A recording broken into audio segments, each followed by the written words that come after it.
ఇప్పుడు మనం మౌర్య సామ్రాజ్యం గురించి తెలుసుకునే ముందు షోడశ మహాజనపదాలు, దాని దాని తర్వాత విదేశీ దండయాత్రలు, మౌర్య సామ్రాజ్య అవతరణ కంటే ముందు ఏ విధంగా ఉన్నాయనేది తెలుసుకుందాం. ఈ షోడశ మహాజనపదాలు అనేవి క్రీస్తు పూర్వం 6వ శతాబ్దంలో 2 సంఘటనల ఆధారంగా అవతరించాయి. ఒకటి మతపర సంఘటనలు, 2 సామాజికపర సంఘటనలు. ఆ షోడశ మహాజనపదాలు అనేవి 16 రాజ్యాలుగా ఉండేవి. షోడశ అంటే 16, జనపదాలు అంటే రాజ్యాలు, సామ్రాజ్యాలు అని అర్థం. షోడశ మహాజనపదాలు అనేది సంస్కృత పదం.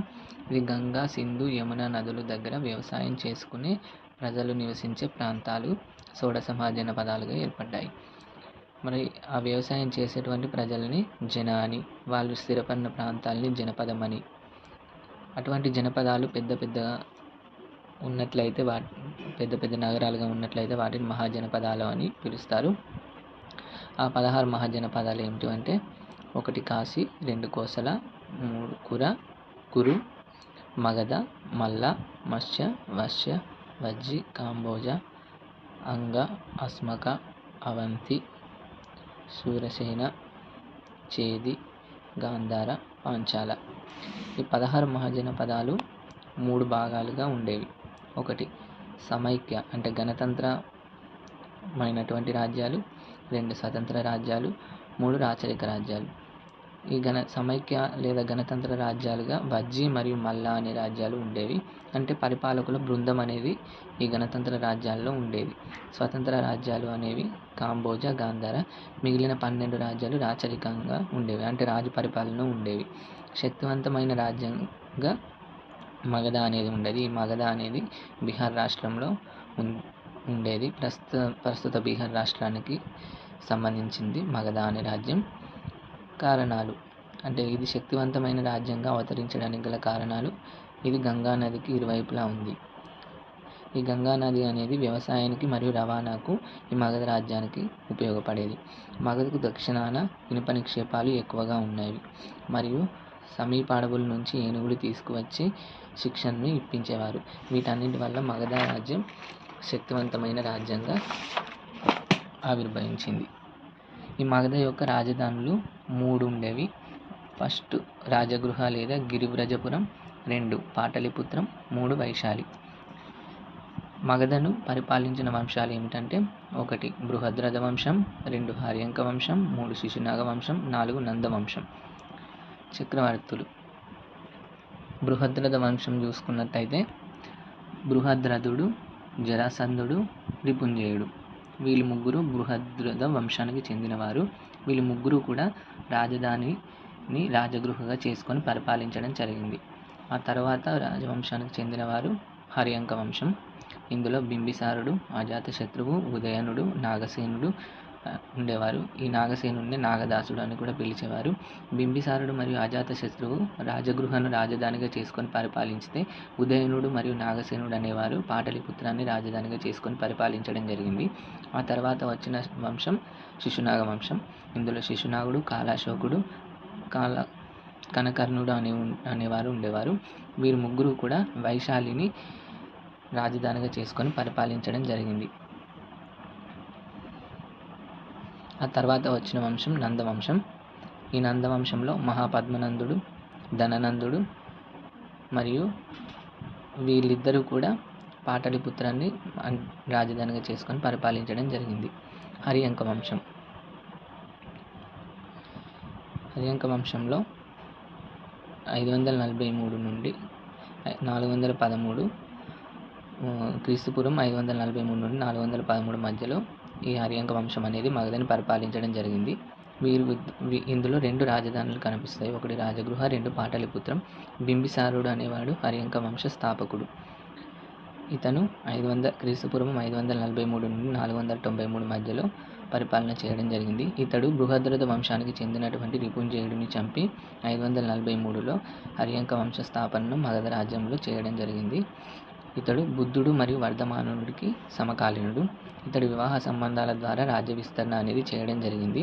ఇతడు వివాహ సంబంధాలు ఏ రాజ్యాల వారితో ఏర్పరచుకున్నాడంటే కోసల, లిచ్చవి, మాద్ర, విదేహి.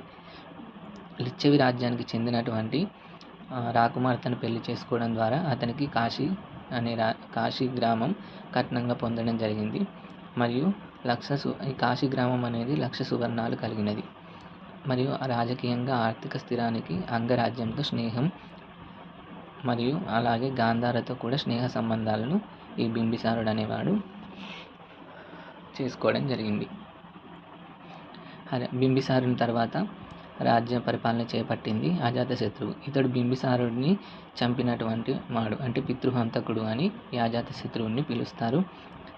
ఇండియాలో మొదటి పితృహంతకుడు ఎవరని అంటే అజాతశత్రువు. అదే తెలంగాణ చరిత్రలో పితృహంతకుడు ఎవరు అని అంటే జంషిద్ కులీ.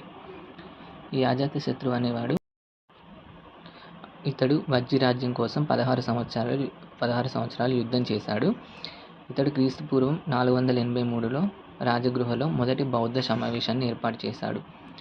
ఇతడు పాటలీపుత్ర నగర నిర్మాత మరియు పాటలీపుత్రంలో జలదుర్గం అనే కోటను కూడా నిర్మించడం జరిగింది. ఇది గంగా మరియు సోన్ నదుల మధ్య ఉంటుంది. అజాతశత్రువు తర్వాత రాజ్య పరిపాలన చేపట్టింది ఉదయనుడు. ఇతడు రాజధానిని రాజగృహ నుండి పాటలీపుత్రానికి మార్చినటువంటి వాడు. ఇతని తర్వాత వచ్చిన రాజులందరూ కూడా పితృహంతకులే. నాగదాసకుడు ఇతడు క్రీస్తుపూర్వం 413లో ప్రజలు తిరుగుబాటు చేయడం జరుగుతుంది. ఇతని పరిపాలన కాలంలో ఇతని దగ్గర పనిచేసినటువంటి శిశునాగుడు రాజుగా ప్రకటించుకోవడం జరుగుతుంది. ఆ తర్వాత వచ్చిన వంశం శిశునాగ వంశం. ఈ శిశునాగ వంశంలో చెందినటువంటి శిశునాగుడు అంతకుముందు నాగదాసుడి దగ్గర మంత్రిగా పనిచేసేవాడు. ఇతడు ప్రజల మద్దతుతో మన నాగదాసుడిని చంపేసి రాజ్య పరిపాలన చేపట్టడం జరుగుతుంది. ఇతడి రాజధాని వైశాలి. శిశునాగుడు పాటలీపుత్రాన్ని నుండి రాజధానిని వైశాలికి మార్చడం జరుగుతుంది. ఇతని తర్వాత వచ్చినవాడు కాలాశోకుడు.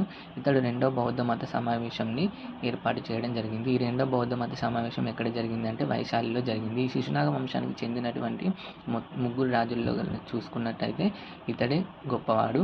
ఇతని తర్వాత రాజ్య పరిపాలన చేపట్టిన రాజు ఎవరంటే కనకర్ణుడు. ఇతడు శిశునాగ వంశంలో చివరి చక్రవర్తి. ఈ కనకర్ణుడిని చంపి నందవంశానికి చెందిన వారు మగధని ఆక్రమించడం జరిగింది. మరి ఆ నందవంశానికి చెందినటువంటి వారు ఎవరనంటే మహాపద్మనందుడు, అగ్రమిస్. ఈ మహాపద్మనందుడు శూద్ర కులస్థుడు అని గ్రీకు రచనల ద్వారా తెలుస్తుంది. ఇతని బిరుదులు ఉగ్రసేనుడు అని కూడా పిలుస్తారు. ఇతడు మహాశక్తిశాలి. ఇతన్ని రెండవ పరశురాముడు అని కూడా పిలుస్తాడు. ఎందుకంటే క్షత్రియ జాతికి చెందినటువంటి వారందరినీ కూడా ఇతడు చంపివేయడం జరుగుతుంది. అందుకోసమే ఇతన్ని రెండవ పరశురాముడిగా కూడా పిలవడం జరుగుతుంది. అతని తర్వాత వచ్చినటువంటి వాడు అగ్రమిస్. ఇతడు విపరీత సంపదను కూడబెట్టుకోవడం ద్వారా ఇతన్ని ధననందుడు అని కూడా పిలుస్తారు. అంటే ఇతడు ప్రజలపై కానీ ఇతర చిన్న చిన్న రాజ్యాలపై కానీ అనేకమైనటువంటి పన్నులు విధించి అనేక ధన సంపదను కూడగొట్టుకోవడం ద్వారా ఇతన్ని ధననందుడు అని పిలవడం జరుగుతుంది.